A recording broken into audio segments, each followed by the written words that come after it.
یہ واقعہ ہے قرآن کا. یہ کوئی قرآن نہیں ہے، یہ بس جھوٹی شاعری ہے، محمد کی شاعری. یہ بات ہے اس عورت کی جسے اللہ تعالیٰ نے خود جہنمی کہا.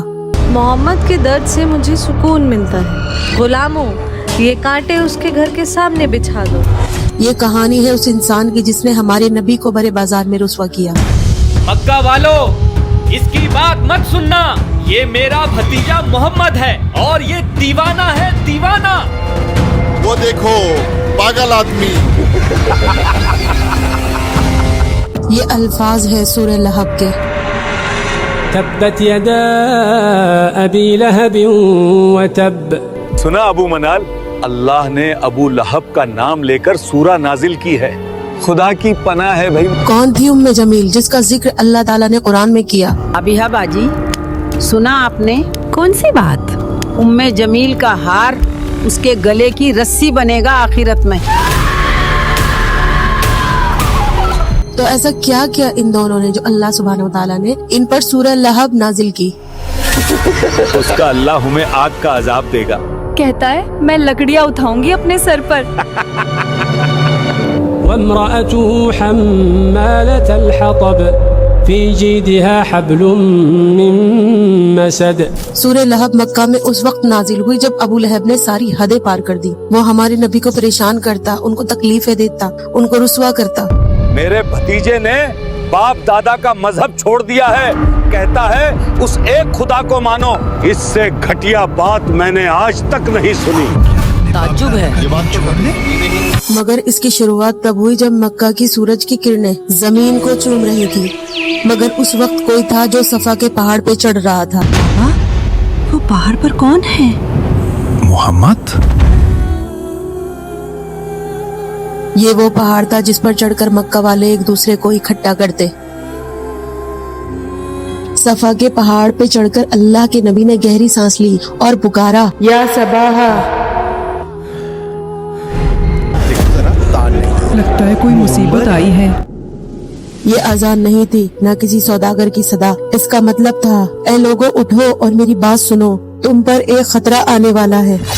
سب لوگ جمع ہو گئے اور اللہ کے نبی نے ایک سوال پوچھا، اے لوگوں، اگر میں تم سے کہوں کہ اس پہاڑی کے پیچھے ایک فوج ہے جو تم پہ حملہ کر دے، کیا تم میرا یقین کرو گے؟ لوگ چلا اٹھے، ہاں بالکل کریں گے، کیونکہ آپ سچے ہیں، آپ امین ہیں، آپ صدیق ہیں، آپ محمد ہیں.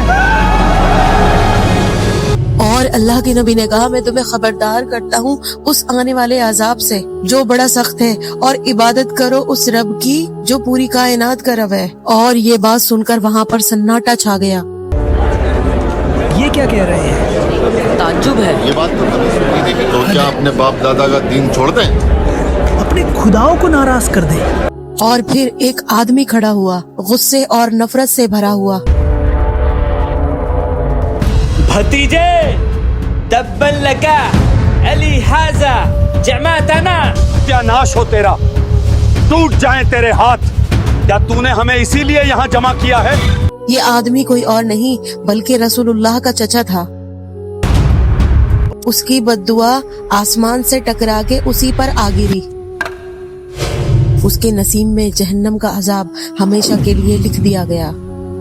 وقت گزرتا رہا، اللہ کے نبی جگہ جگہ جا کر دین کی دعوت دیتے رہے، لیکن ابو لہب ہمارے نبی کے پیچھے پیچھے جاتا رہا.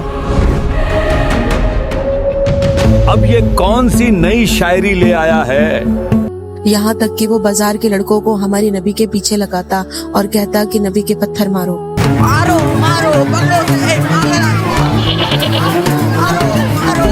ان کا ظلم یہاں تک نہیں، ابو لہب کی بیوی ام جمیل ہمارے نبی کو نئے نئے طریقوں سے تکلیف پہنچاتی. آپ سب تو مکہ کے بڑے سردار ہیں، پھر احمد کا بائیکاٹ کیوں نہیں کرتے؟ صحیح کہا، بائیکاٹ کرو اس کا. ہاں بائیکاٹ کرو اس کا. صحیح کہا، ہاں بائیکاٹ کرو اس کا. اور حد تو جب ہو گئی جب اس نے اپنے دونوں بیٹوں کو حکم دیا کہ نبی کی بیٹی کو طلاق دے، کیونکہ ان کی دونوں بیویاں ہماری نبی کی بیٹی تھی، ام کلثوم اور رقیہ رضی اللہ تعالی عنہا.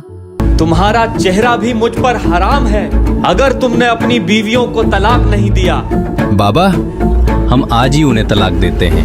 اے مکہ والو، میرے بھتیجا دیوانہ ہو گیا ہے، دیوانہ. اس کی بات مت سننا. جب ابو لہب کے ظلم کی حد پار ہو گئی تو اللہ تعالیٰ نے نبوت کے 10ویں سال میں سورہ لہب نازل فرمائی۔ ابو ہادی، ہمیں وہ سورہ تو سناؤ جو نبی پر نازل ہوئی ہے۔ بسم اللہ الرحمن الرحیم۔ تبت يدا أبي لهب وتب ما أغنى عنه ماله وما كسب سيصلى نارا ذات لهب وامرأته حمالة الحطب في جيدها حبل من مسد۔ شروع اللہ کا نام لے کر جو بڑا مہربان نہایت رحم والا ہے۔ ابو لہب کے ہاتھ ٹوٹ گئے اور وہ خود ہلاک ہو گیا۔ کہتا ہے میرے ہاتھ ٹوٹ گئے، کہاں ٹوٹے میرے ہاتھ؟ صحیح سلامت تو ہیں۔ اگر وہ سچا ہے دے دوں گا مال و دولت اللہ کو اور بچا لوں گا خود کو جہنم سے۔ نہ تو اس کا مال ہی اس کے کچھ کام آیا اور نہ وہ جو اس نے کمایا۔ ارے ابو لہب کے بیٹو، اپنے باپ کی لاش تو ٹھکانے لگاؤ، بدبو سے لوگ الٹی کر رہے ہیں۔ وہ ضرور بھڑکتی ہوئی آگ میں داخل ہوگا اور اس کی بیوی بھی جو ایندھن سر پر اٹھائے پھرتی ہے، اس کے گلے میں مونج کی رسی ہوگی۔ جب یہ صورت نازل ہوئی تو وہ لوگوں سے کہتا ہے میرے ہاتھ ٹوٹ گئے، کہاں ٹوٹے میرے ہاتھ؟ صحیح سلامت تو ہیں۔ ام جمیل اپنی گردن میں ایک خوبصورت ہار پہنا کرتی تھی اور یہ کہا کرتی تھی، میرے گلے کا یہ ہار میں اس کو دوں گی جو محمد کے خلاف کھڑا ہوگا، میرا ساتھ دے گا، اور اس لیے اس کے گلے میں تکلیف دینے والی رسی ہوگی۔